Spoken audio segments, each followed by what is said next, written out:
Hello YouTube, CivilianSnowman here, and today I'm going to be reviewing James Cameron's new science fiction 3D epic Avatar. The plot follows Sam Worthington's character Jake Sully, who is a marine who's lost the use of his legs, and after his twin brother was killed is basically recruited to fill his twin brother's shoes. And what shoes is he filling? Basically his twin brother was part of the Avatar program, which on a planet called Pandora, which is inhabited by blue Na'vi, which are creatures that look like humanoid pussycats in a way. Basically, he can control one of these Na'vi bodies that has been especially grown for his brother's DNA, and because they're twins, he can use it, so he's brought in to replace his dead brother. That's basically the plot. Once part of the Na'vi community, Jake kind of falls in love with that way of life, and he falls in love with one of the female Na'vi, and it very much becomes like Dances with Wolves and The Last Samurai. It's a film that we've seen many times before, so there's not really any surprises in the plot. What I really want to talk about in this review is the fact that James Cameron is returning to film after about 12 years of doing like deep sea documentaries on IMAX and stuff, because his return to cinema has been so hyped up. I mean, everybody knows what Avatar is, everybody's heard of it, it's advertised everywhere.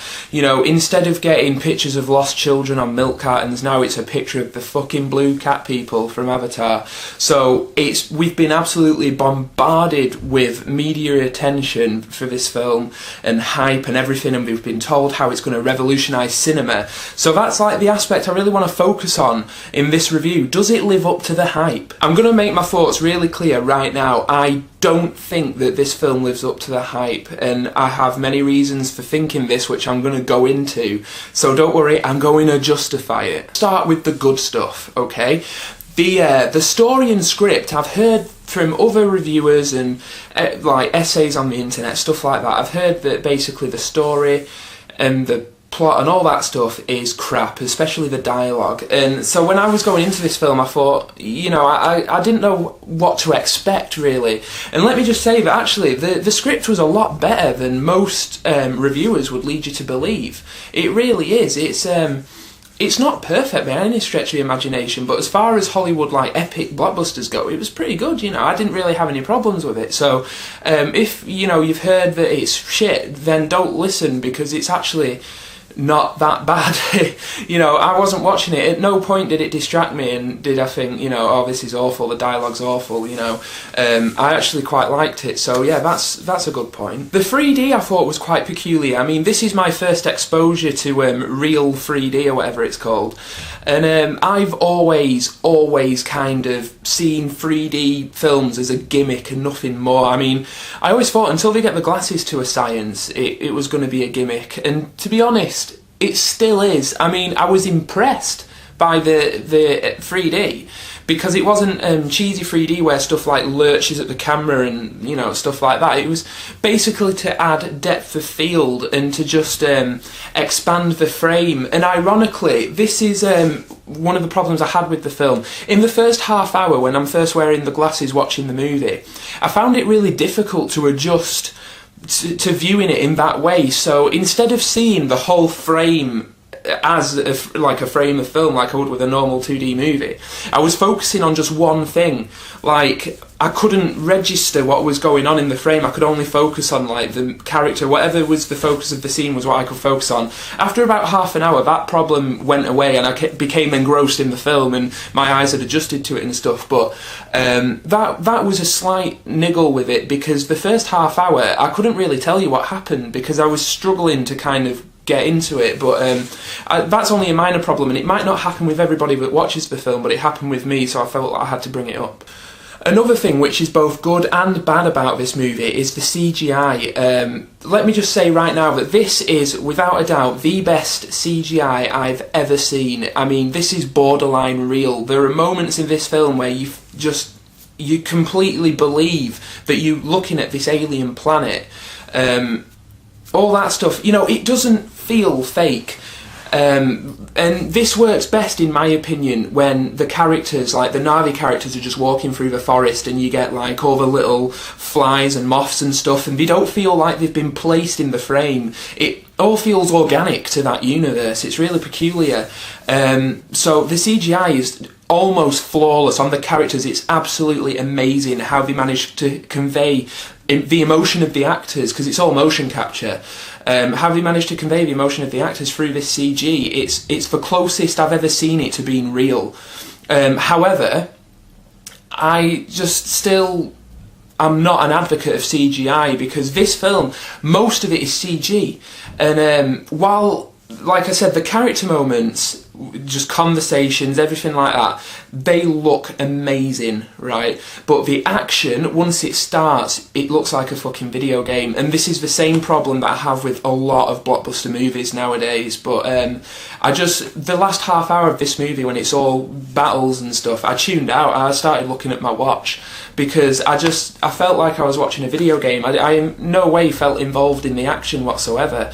Like, there are a few shots which try to bring you in as an audience member, where you'll see it from the human's perspective, and you'll see them inside a physical set being like tossed about and stuff. That shit's really good, but it's the stuff where it's like aerial battles and stuff, and you know that none of it's there. It's all being rendered on a computer.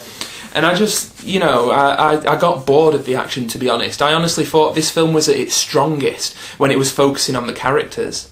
I honestly believe that the love story between Jake Sully and the female Na'vi was quite touching, to be honest. And I know, like I said at the beginning of the review, the script has gotten a lot of shit online, but I honestly thought that, like I said, the strongest moments in the movie were the character moments, and that romance I actually thought was quite genuine and felt quite organic and quite touching. It's quite sweet.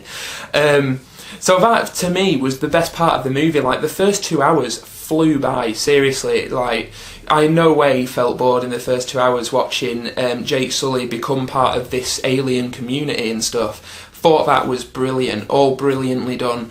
My only major problem with the film was the action scenes. To sum up, basically, I thought the CGI was very, very impressive, but still thought it was a little bit lazy to completely construct your movie out of CGI. I'm not into that. That's not my style, Other people may like that.